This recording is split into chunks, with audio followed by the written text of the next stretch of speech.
আমার ভাইরা, নবী আলাইহিস সালাম বলে, কোরআনে কারিম যারা ধরছে তাদের দাম আল্লাহ বাড়ায় দিছে। সুবহানাল্লাহ কোন। এ যুবক, কোরআনে কারিম যারা ধরছে, কোরআনে কারিম যারা ভালোবাসে, কোরআনে কারিমকে যারা বুকে ধারণ করছে, কোরআনে কারিম যারা বেশি বেশি তিলাওয়াত করবে, আল্লাহ রাব্বুল আলামিন কিয়ামতের ময়দানে এই কোরআনে কারিমের তিলাওয়াতের ওসিলায় আল্লাহ তাআলা কিয়ামতের ময়দানে জান্নাতের ফয়সালা করে দিবে।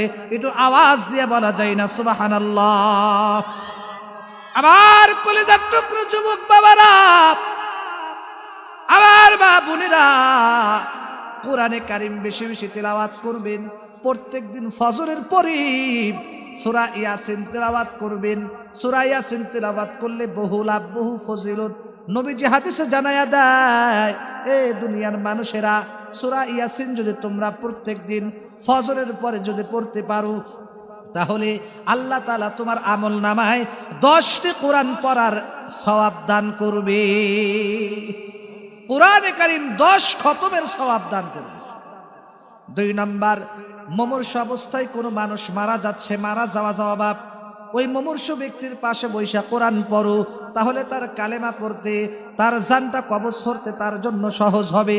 তোমার পেটের ভিতরে খাবার নাই, তুমি সূরা ইয়াসিন পড়ো। তুমি অভাব, তোমার পেটের ভিতরে খাবার নাই, সূরা ইয়াসিন পড়ো, আল্লাহ তোমার পেটের ভিতরে খাবারের খোরাকি দিয়ে দিবে।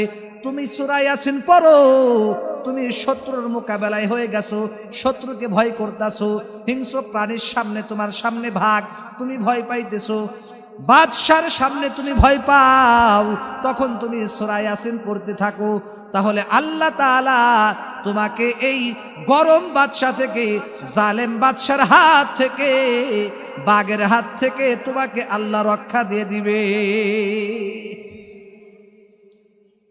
কোরআনে কারিম ধরার কারণে বিশ্ব নবী রাহমাতুল লিল আলামিনের দাম আল্লাহ বাড়ায় দিয়েছে। সুবহানাল্লাহ কোন।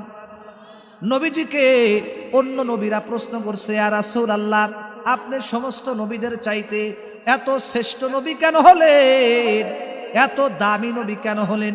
নবী তখন ডাক দিয়ে বললেন, আমি আমার আল্লাহ কোরআনে কারিমকে আমি নবীর উপরে নাজিল করেছেন।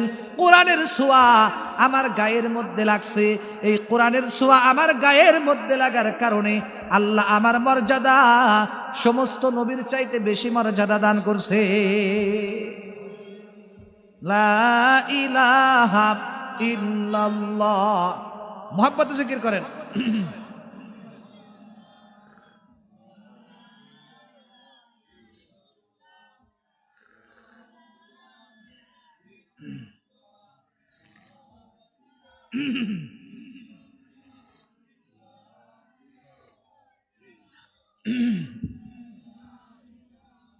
কেউ ওঠাউঠি করবেন না। এই ওঠাউঠি করেন কেন? ওঠাউঠি করলে কিন্তু আমি উঠে যাব, উঠবেন না। লা ইলাহা ইল্লাল্লাহু মুহাম্মাদুর রাসূলুল্লাহ সাল্লাল্লাহু আলাইহি ওয়াসাল্লাম। নবী বলতেছে, এই হলো 1 নম্বর। 2 নম্বর হলো আমি আল্লাহর বেশি বেশি ইবাদত করি, এই জন্য আল্লাহ তাআলা আমাকে সবচেয়ে বেশি মর্যাদা দান করছে। সুবহানাল্লাহ।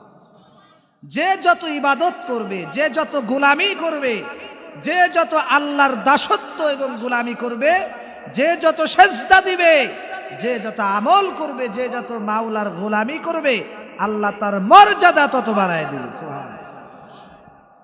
আজকে আমরা অনেকেই মনে করি এত ইবাদত করে কি হবে, দূর 5 ওয়াক্ত নামাজ পড়লেই হয়েছে। না না, আপনি যদি বেশি ইবাদত করেন তাহলে আপনার উপরে আল্লাহ খুশি হবে। আপনি যদি বেশি ইবাদত করেন নবী আপনার উপরে খুশি হবে। আপনি যদি বেশি ইবাদত করেন তাহলে অতীতে যে আপনার অনেক নামাজ ছুটে গেছে, কাজা হয়ে গেছে, ওই নফল নামাজের ওসিলায় আল্লাহ তাআলা আপনাকে ফরজের জায়গাগুলা পূরণ করে দিবে। আমার ভাইরা, আমার বন্ধুগণ, যে কথা বলতেছিলাম, বিশ্বনবীর উপরে কোরআন নাজিল হওয়ার কারণে আল্লাহ তাআলা বিশ্বনবী সমস্ত নবীদের চাইতে শ্রেষ্ঠ নবী, তাকে আল্লাহ উপাধি দিয়ে দিছে। তিনি হলো সর্বশ্রেষ্ঠ নবী, সমস্ত নবীদের সর্দার, ঠিক কিনা? আমার ভাইরা রে, শুধু তাই নয়, বিশ্ব নবী রাহমাতুল লিল আলামিন বলেন, ফেরেশতা হলো বড় ফেরেশতা চারজন। একজন ফেরেশতা হলো হযরতে জিবরাইল আলাইহিস সালাম, 2 নম্বর ফেরেশতা হযরতে মিকাইল আলাইহিস সালাম, 3 নম্বর ফেরেশতা হযরতে ইসরাফিল আলাইহিস সালাম, 4 নম্বর ফেরেশতা হলো হযরতে আজরাইল আলাইহিস সালাতু ওয়াস সালাম। এবার 4 জন ফেরেশতার ভিতরে সবচাইতে সম্মানিত ফেরেশতা, সবচাইতে দামি ফেরেশতা, যার দাম সবচাইতে বেশি, তার নাম হলো হযরতে জিবরাইল আলাইহিস সালাতু ওয়াস সালাম। এবার জিবরাইলকে প্রশ্ন করা হলো, এ ফেরেশতা জিবরাইল, তোমার দাম 4 জন ফেরেশতার চাইতে এত বেশি কেন? জিবরাইল ডাক দেয়া বলে, আমার দাম হওয়ার কারণ হলো আল্লাহর কোরআন আমি বিশ্ব নবীর উপরে গিয়া নাজিল করি। একটু আওয়াজ দিয়ে এখন সুবহানাল্লাহ। কারণ আমি বিশ্ব নবীর কাছে আল্লাহর কোরআনের আয়াত ওহী হিসাবে আল্লাহ আমারে পাঠায়া দেয়, আমি বিশ্ব নবীর কাছে গিয়া কোরআন অবতীর্ণ করি, বিশ্ব নবীর কাছে গিয়া ওহী পৌঁছায়া দেই, ওহী পাঠায়া দেই। আর এই কোরআনের ছোঁয়া লাগার কারণে, আমার সাথে কোরআনের ছোঁয়া লাগার কারণে আমি ফেরেশতা জিবরাইল 4 জন ফেরেশতার চাইতে আমার দাম বেশি বাড়ায় দিছে। একটু আওয়াজ দিয়ে কোন সুবহানাল্লাহ। আমার ভাইরা, শুধু তাই নয়, আপনারা যারা মক্কা মদিনায় গেছেন, যারা হজ করতে গেছেন, আপনারা বলেন তো দেখি, গোটা পৃথিবীর মধ্যে সবচাইতে বড় শহর কোনটা? মদিনা। মদিনা নাকি বাংলাদেশের এই কিছু শহর দিয়ে পাগল হয়েছে?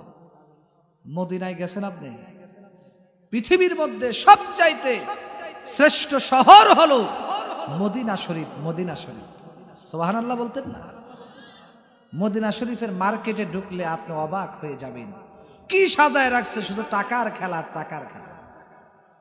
শুধু তাই নয়, ওই মক্কার জমিনে আমার আপনার নবী, বিশ্ব নবী, মায়ার নবী, রহমাতুল লিল আলামিন জনাবে মুহাম্মাদুর রাসূলুল্লাহ সাল্লাল্লাহু আলাইহি ওয়াসাল্লাম ওই মক্কা মদিনার জমিনে শুয়ে রয়েছে। নবীজির বরকতের কারণে কোরআনে কারীম মদিনায় অবতীর্ণ হয়েছে। কোরআনে কারীম মদিনায় অবতীর্ণ হওয়ার কারণে আল্লাহ গোটা বিশ্বের মধ্যে যত শহর আছে, সমস্ত শহরের চাইতে আল্লাহ এই শহরের দাম কোরআনের ওসিলায় বাড়ায় দিয়েছে। একটু আওয়াজ দিয়ে এখন সুবহানাল্লাহ। শুধু তাই নয়, কোরআনে কারীম, বলেন তো মাসে কয়টি মাস? বছরে বছরে মাস হলো 12টি মাস। কয়টি মাস? আরো আসতে বলে, আপনারা ঘুমাচ্ছেন।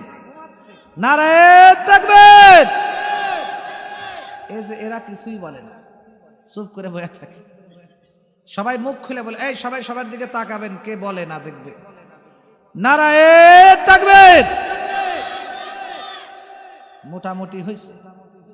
তাকবীর যদি আসতে দেন, শয়তানও যাবে না, শয়তান আশপাশে থাকবে। হাদিসে আছে, তাকবীরের আওয়াজ যত দূর পর্যন্ত যাবে, শয়তান তত দূর পর্যন্ত থাকবে না। যে আস্তে তাকবীর দিবে, শয়তান তার দিকে নিরিখ করে তাকায় থাকবে।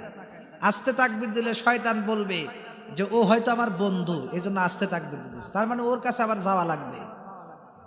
তাহলে শয়তান বন্ধু হোক আপনার, কারা কারা চান হাত তোলেন তো, যা আপনার বন্ধু শয়তান হোক। ইন্নাশ শাইতানা লাকুম আদুব্বুম মুবিন। আল্লাহ ডাক দেয়া বলে, এ দুনিয়ার মানুষ শুনো, শয়তান কিন্তু তোমাদের প্রকাশ্য শত্রু।